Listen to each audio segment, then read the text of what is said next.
سمیٹتی ہے، جسے ملا وجیح اپنی کتاب سبرس میں زبان ہندوستان کہتے ہیں۔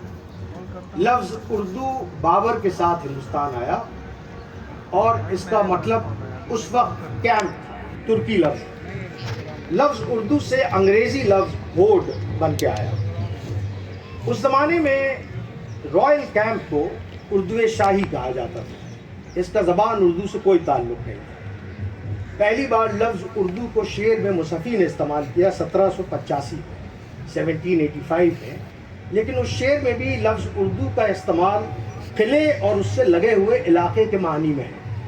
1808 میں انشاء علی خان نے اپنی کتاب دریائے لطافت میں بھی لفظ اردو کا استعمال کیا، لیکن لال قلعے اور اس سے لگے ہوئے شاہجہاں آباد کے معنی میں۔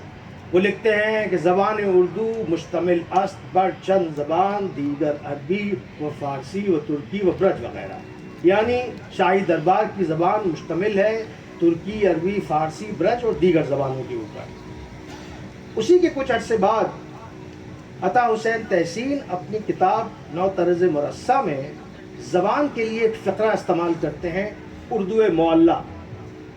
اس کے چند عرصے کے بعد میر امن اردو معلّہ میں سے معلّہ بھی خارج کر دیتے ہیں اور صرف لفظ اردو زبان کے لیے استعمال کرتے ہیں۔ ان کی دیکھا دیکھی جو دیگر اساتذہ ہیں وہ بھی لفظ اردو استعمال کرنے لگ جاتے ہیں۔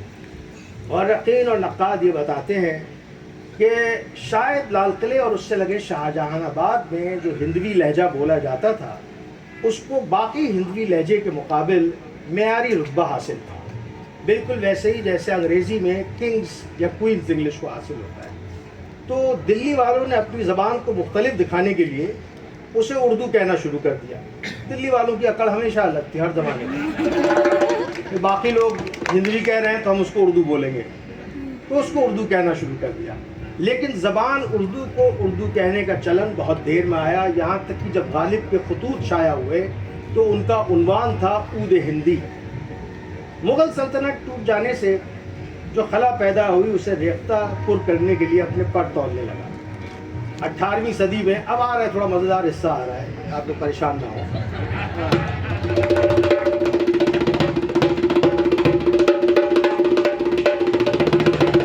یہ دھرو سنگاری قوالی اسی لیے بجا رہے ہیں ہم لوگ کہ آپ لوگ بیچ بیچ میں سوئچ آف کر کے وہاں بھی سن سکتے ہیں۔ تو 18ویں صدی میں اردو 18ویں صدی ہے میر درد اور سودا کی صدی۔ صوفی مزاج رکھنے والے میر درد کہ تر دامنی پہ شیخ ہماری نہ جائیے، تر دامنی پہ شیخ ہماری نہ جائیو، دامن نچوڑ دے تو فرشتے وضو کریں۔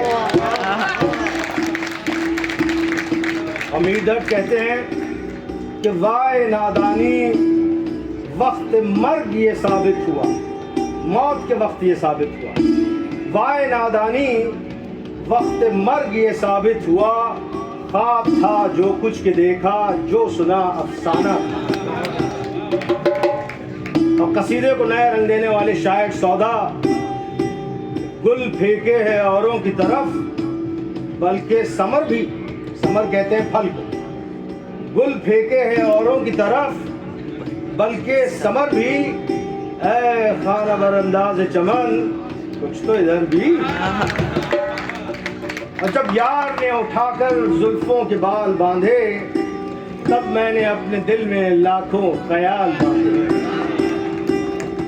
غزل کو وسعت دینے والے، مثنوی کو طاقت پرواز دینے والے شاعر میر تقی میر۔ بچپن ان کا یتیمی اور غربت میں گزرا، لڑکپن میں انہوں نے عشق کیا، ناکام رہے، جوانی میں نادر شاہ کے ہاتھوں دلی کی تباہی دیکھی۔ ان حادثوں نے میر تقی میر کی شاعری کی روش طے کر دی۔ میر تقی میر کی شاعری اس دور کے حادثے، درد، تکلیف، اس سب کی عکاس ہے۔ گویا دلی کی بربادی اور دل کی بربادی ایک ہو گئی کہ دل کی ویرانی کا کیا مذکور ہے، دل کی ویرانی کا کیا مذکور ہے، یہ نگر 100 مرتبہ لوٹا گیا۔ اور ادھر سے ابر اٹھ کر جو گیا ہے، ادھر سے ابر اٹھ کر جو گیا ہے، ہماری خاک پر بھی رو گیا ہے۔ سران میر کے آہستہ بولو ابھی ٹک روتے روتے سو گیا ہے۔ احمد علی کہتے ہیں کہ میر، ایک اور شعر یاد آ گیا، بجاؤ یہ بجاؤ۔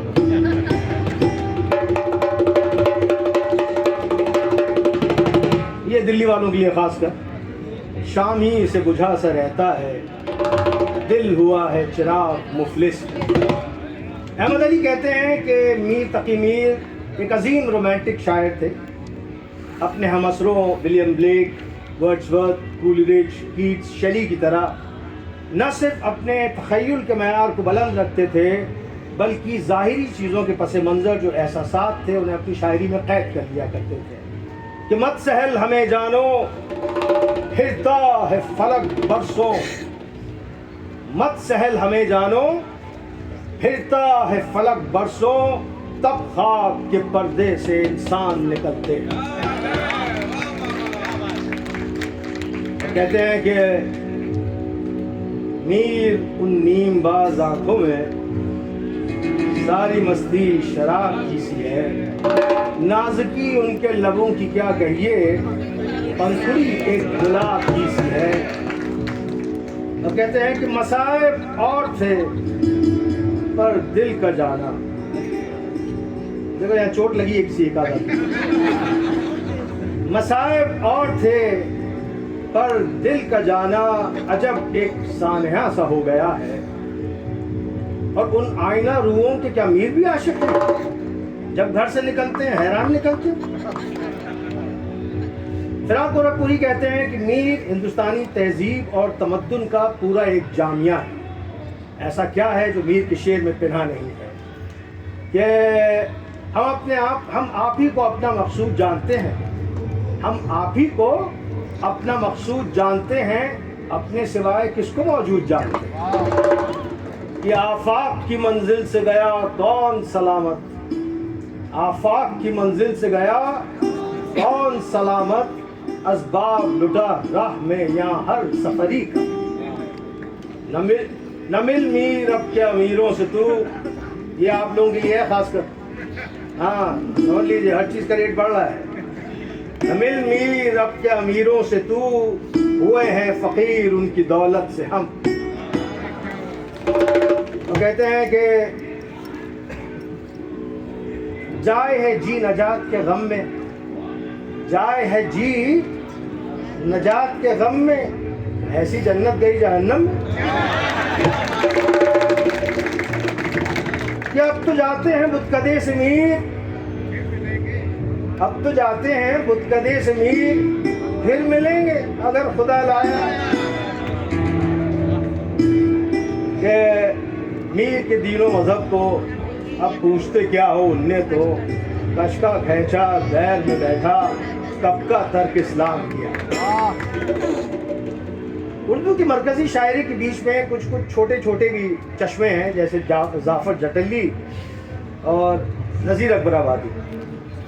تو فروخ سیاح جب بادشاہ بنا تو اس نے ایک سکہ نکلوایا اور اس کے اوپر یہ شعر گدوایا کہ زد از سکہ زد از فضل حق بر سیم و زر، بادشاہ بحر و بر فروخ سیاح۔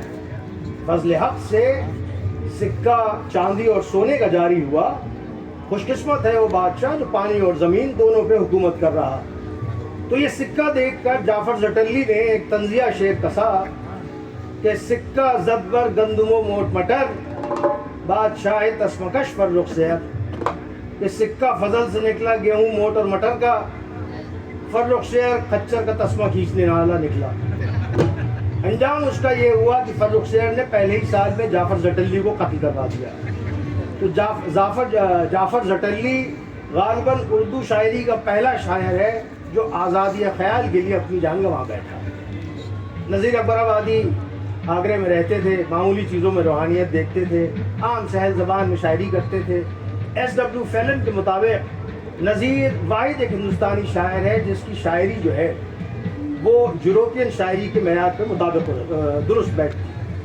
کہ مسجد بھی آدمی نے بنائی ہے یا میاں، بنتے ہیں آدمی ہی امام و خطبہ خواں، پڑھتے ہیں آدمی ہی نماز و قرآن یہاں، اور آدمی ہی ان کی چراتے ہیں جوتیاں۔ جو ان کو تارتا ہے سو ہے وہ بھی آدمی، اچھا بھی آدمی ہی کہاتا ہے اے نذیر، اور سب میں جو برا ہے سو ہے وہ بھی آدمی۔